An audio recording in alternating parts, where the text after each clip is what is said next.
extension of the Bush-era tax credits. You know, what's at stake here is the success of our small businesses.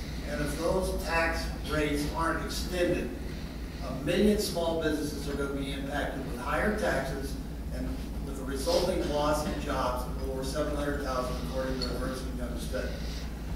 I don't understand why we have to, you know, a good compromise would be just to extend them. Let's bring some certainty to the marketplace and let help unleash the small businesses that we have in this country. But holding up because somebody's saying we're not paying our fair share is a ridiculous notion. Do you really want the government to tell you what's fair? I don't, and I think most of you people out there it's fair. So let's extend. That's a good compromise. Let's extend and then go back and reform what needs to be reformed to make tax codes simpler and easier to understand and more beneficial to the whole broad spectrum of taxpayers.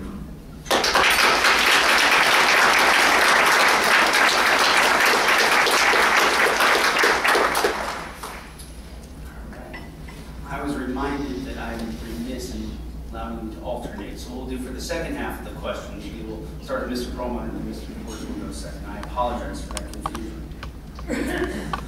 Next area of topic is infrastructure. Pretty important here.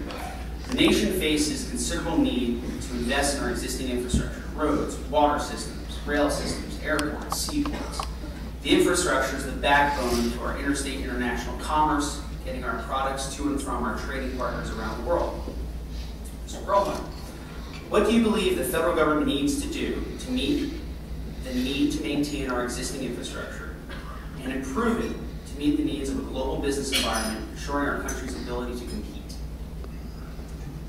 I believe we need to invest in our infrastructure.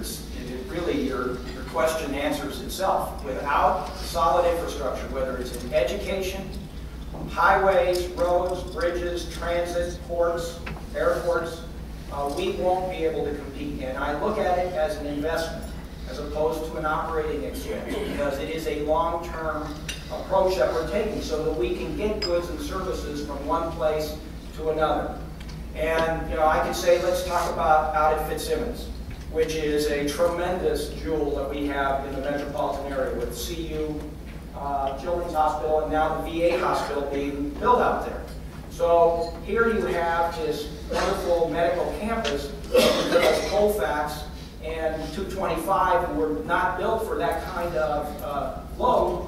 I went to work with both the State Transportation Department, the City of Aurora Economic Council, and then the United States of America to make sure that that intersection was rebuilt so that we could get goods and services to and from that medical campus, and so that our veterans can get to and from that campus alike. So we need to recognize that when we make these investments, they are investments. They're not just some expense. And you've got to ask yourself, what is it that we want to do in this country? What services do we want to see? Well, I want to make sure that our K through 12, our community colleges, and our university system are the best they can be, because that's personnel infrastructure that we've got to have to keep this nation great.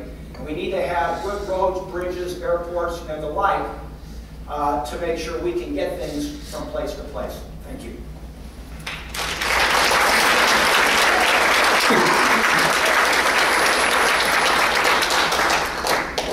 Mr. Coors, what do you believe the federal government needs to do to meet the need to maintain our existing infrastructure and improve it to meet the needs of a global business environment, ensuring our country's ability to compete? Well, this is an issue that my opponent and I actually agree on. I really think that a wise use of tax revenues going towards infrastructure for roads, bridges, and the like is very necessary and very important. Now, we have a little bit of a problem because Washington has come out with this mandate for 56 miles per gallon vehicles, and that's all well and good. And oh, by the way, our greenhouse emissions are the lowest that they've been since the 80s.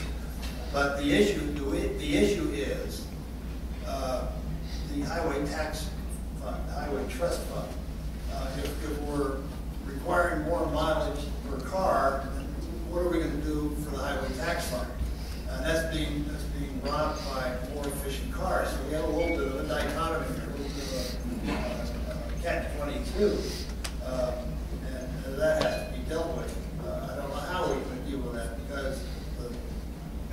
didn't sign the Norquist tax pledge, no increase in taxes pledge, but somehow or another, we're going to have to figure out how we can get more revenue into the highway tax limit we're going to accomplish what needs to be done. I was thinking that the state of Colorado has probably more of a challenge to maintain roads because of our climate. And this state, we rely on a lot of tourism. Now, tourists aren't going to come to this place if we don't have good roads, good infrastructure to support it. So my opponent, Congressman Coleman, and I agree on it.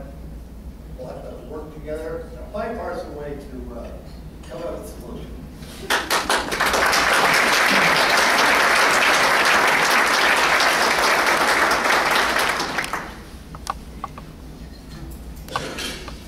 Next topic is something that's dear to me, energy. Colorado has a unique advantage of a statewide comprehensive energy policy. We balance our energy costs, advance new technologies, reduce carbon, and promote renewable energy by taking advantage of our state's renewable capacities and our traditional fuel resources. Mr. Perlmutter, what is your vision of a national energy policy? Please define the elements and structure of a potential policy. And if you refer to the all the above policy, please define your meaning of that. Thank you. Well, I support the all of the above, and what I mean by that is we first need to be efficient in how we use our energy. So a gallon saved is a gallon earned. BTU saved is a BTU earned. So we want to make sure, whether it's vehicles or houses or whatever, we're efficient in the way we use whatever kind of energy is created. Secondly, I believe, especially in our area with the laboratory that we have, I would support renewable energy, and I do. It was one of the very first things that I worked on when I was elected to the Congress, was to make sure that the funding for our laboratory was sufficient so it could meet its mission of creating fuels for the future. I think within that, we're looking at solar, wind, biomass, different kinds of fuel cell technologies. Also, I would say as part of it, we need nuclear energy. And we've seen under the Obama administration, actually, the biggest increase in the production of nuclear energy or the construction of nuclear facilities any time in the last 30 years. Now, for traditional fossil fuels, that has clearly got to be part of our package, both natural gas as well as oil. And when I was a member of the state senate, I was on the subcommittee that monitored oil and gas production in this state. And so I worked with a lot of oil and gas companies and a whole variety of things dealing with fracking questions, horizontal drilling. And for me, we've made some great strides in being able to recover oil and gas that we couldn't get to before. And that is something we need to continue to do. So we need to be efficient. We need to go for other kinds of fuels. We need to wean ourselves ultimately off of the need for foreign oil from a very confused part of the world in the Middle East. That's where we've got to be.